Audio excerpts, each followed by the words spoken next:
Hello class. I am going to discuss, this is video 2, we're going to discuss how to remove the background from the image of yourself. Alright, so here we go. I've opened it up in Photoshop. I'm going to zoom in a little bit. You can do that on a Mac, spacebar command, I'm not sure what PC does, and then spacebar option. All right, so option zooms out, command zooms in. All right, so here I am. We're gonna go to the layers palette. I'm gonna do this one as original. And then I'm gonna duplicate that. So now I have 2 layers. So up here, this palette allows you to do lots of things within the layers palette. We're going to talk about layers in a couple. We'll talk about a little bit in this assignment, but in more depth a little bit later on. This assignment, we're going to keep it kind of simple.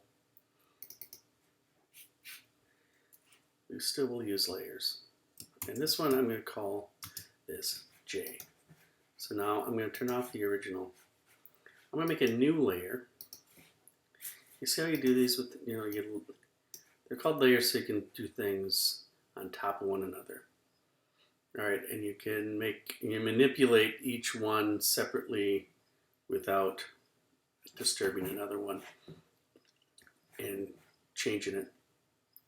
So my foreground color right now is red, and you can change that any way you want. But for now, we're just going to do red. And I'm going to use the paint bucket tool over here to just fill this layer with red. Okay, so when I hide myself, there I am, red. And that's so when I start erasing, I'll be able to see how good of a job I'm doing. All right, so now I'm going to select J. Over here, we're going to use the background eraser tool right here.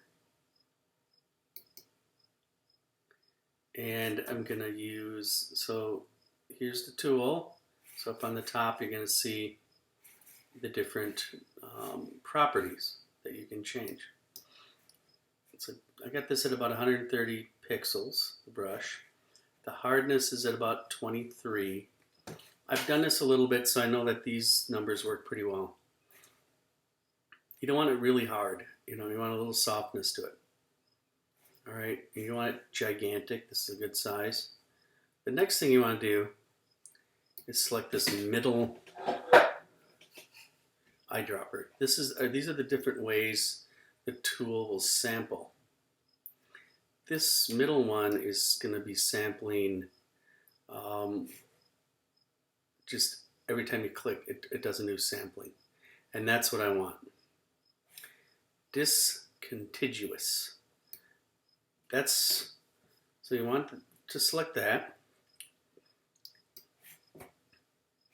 The tolerance, I think 25. I've played around with enough to know that you go too much further than 30, and you start erasing your foreground image.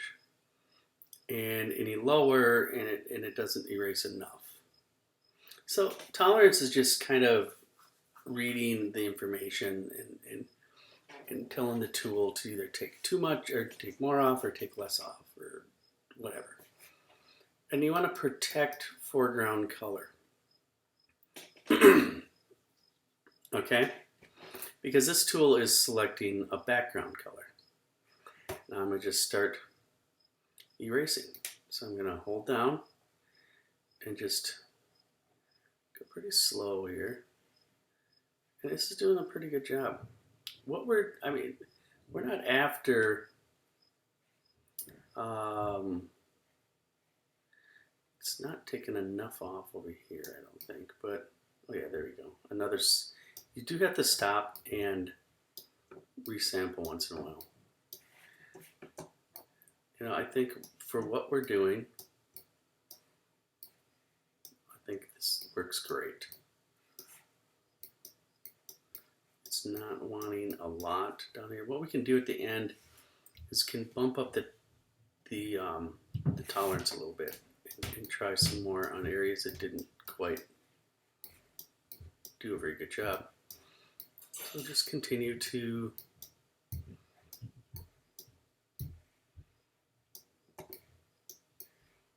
erase.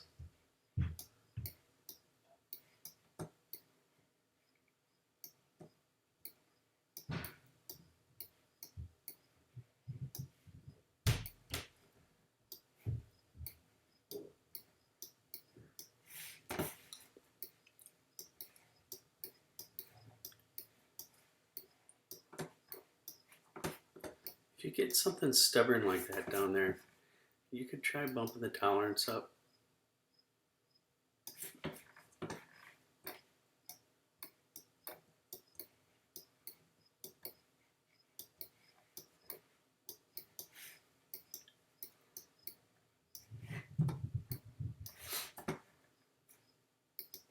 A little higher. Yeah. I'm going to live with that for now. And I'm going to just use the straight eraser tool now, right there. And I'm just going to get rid of all this stuff.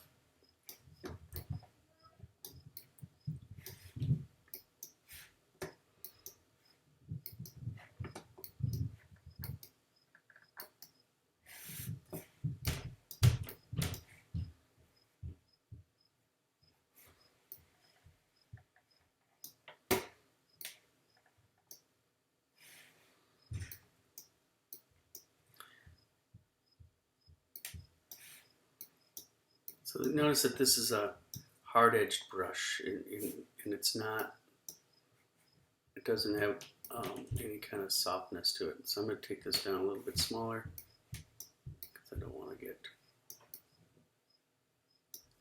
take any hair away.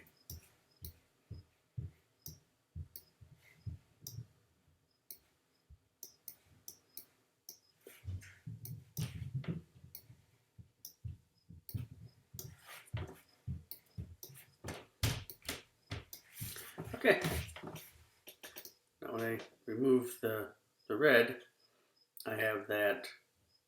It looks pretty good. I mean, I can zoom in, and it does a pretty good job. It's one of the most efficient tools, I think, to doing that. Now, I did see that I missed some stuff here. So now we're just going to save this. You know, this for this video. This I've done what needs to be done. The next video, I'll talk a little bit about bringing in other images. I'm going to talk about royalty-free or copyright-free imagery, and then we'll go from there. So you want to preserve these layers. So when you save this, you're going to say save as, because if you just save this as a JPEG, a flattened JPEG, you're going to lose all your layers. So it's a PSD file. Anytime you start adding layers, it's going to make it a Photoshop file. Later on, we'll make them JPEGs for the discussion posts and your assignment. So we replace, and that's fine. And there we go.